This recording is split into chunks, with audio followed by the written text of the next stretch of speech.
Hello mga Cubs, pasok na tayo, start na ulit tayo ng pagbabike.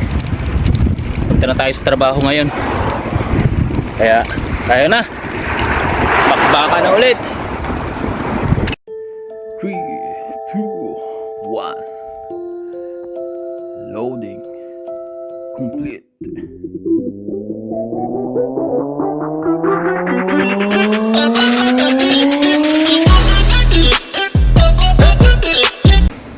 Yan mga Cubs, nandito na nga tayo sa loob. So nakapihis na rin tayo, hindi ko na napakita sa inyo kasi may kinausap rin ako, may nakausap tayo na napakwento tayo ng konti. Ipapasyal ko kayo sa loob kahit bawal lang cellphone.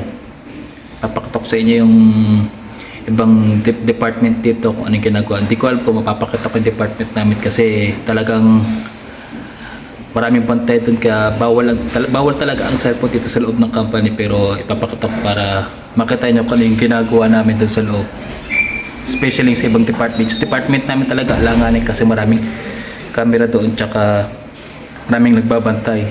So halika na mga Cubs, tingnan natin. Yan mga Cubs, dito nga tayo nagsimula, pero hindi ako nagsasalita dito kasi maririnig pa rin sa loob. Nandito tayo sa aming stock room dito sa aming department. Hindi ko mapakita yung department namin kasi talagang maraming bantay at talagang kalat ang camera, kaya dito lang ako sa stock room namin ng mga karne. Kaya sobrang lamig dito sa loob na to.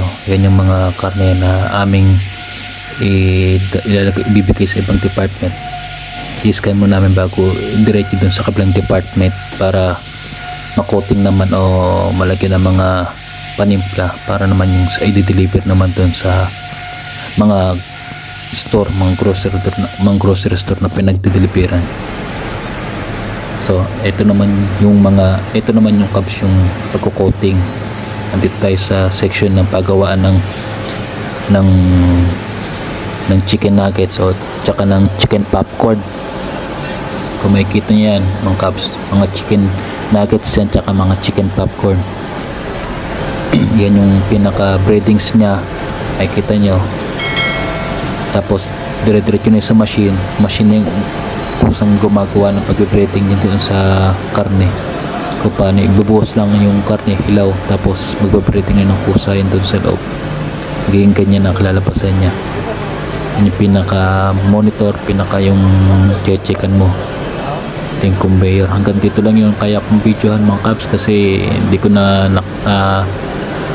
nakapunta yung ibang department pa. Wala na talaga at mahirap pag video kasi nga bawal ang cellphone dito sa loob. Kaya yan lang muna sa ngayon. Susunod na lang ulit kung may pagkakataon pa. Punta naman tayo dito sa freezer. Sa inyo yung pinakamalaking freezer dito sa amin. Yan yung pinagtatambakan ng mga karne, pinag-iistakan yung malaking freezer na yan. Dito naman sa part na ito mga Cubs, ito yung pinaglilinisan ng container kung saan namin kinukuha yung mga container at dinadala yung madudumi na container na gamit.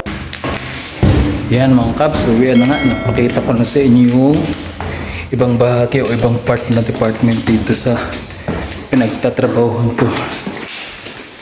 Ngayon, huwag naman tayo, talagang ginawa ko na ang lahat mga Cubs para mapakita ko yung department namin, pero marami talagang pantay. Yung ibang department lang yung na videohan natin. So huwag naman tayo mga Cubs, babalik na rin ako, papasecure muna ako ng mga gamit. Magbabalik na tayo mga Cubs. So hanggang dito na lang ulit, sa susunod na video na lang ulit natin mga Cubs. Maraming salamat sa inyo patuloy na suporta. Sa lahat ng gusto mag-apply dito, apply lang kayo, tuloy nyo lang pangarap nyo, and ingat kayo palagi and God bless.